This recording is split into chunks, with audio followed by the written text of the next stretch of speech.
Blutbad. Hello and welcome back to another behind the scenes toy photography video. This week I'm going to show you how easy it is to shoot Amiibo. I call this shot Pikmin Party. I'll also show you my editing process. Despite hopping on the Pikmin bandwagon during the GameCube era, I had never actually beaten any of the Pikmin games until recently.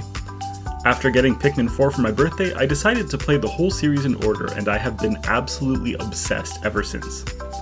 This week I thought I would let that obsession inspire me to photograph my Pikmin Amiibo. I began by creating a ground surface out of some fake foliage and decorative moss.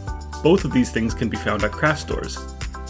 I used the moss and this branch from my backyard to cover up the Amiibo bases in the foreground and the end of my ground surface in the background.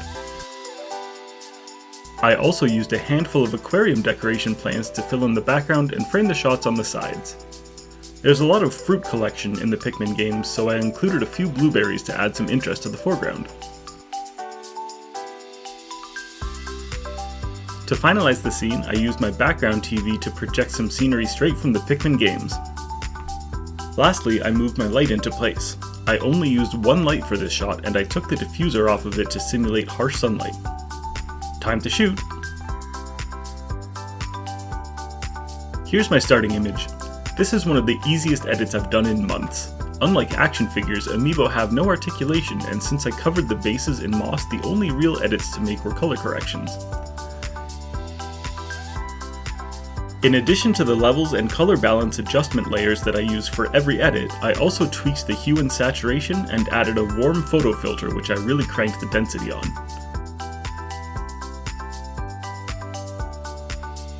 After cropping the image, I added a subtle bit of glow to Olimar's antenna with the brush tool.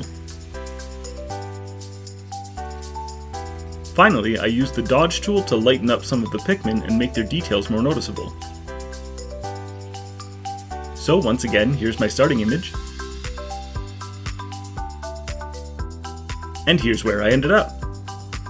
Thank you so much for watching. If you enjoyed this video, please consider liking and subscribing, and make sure to check me out on Instagram.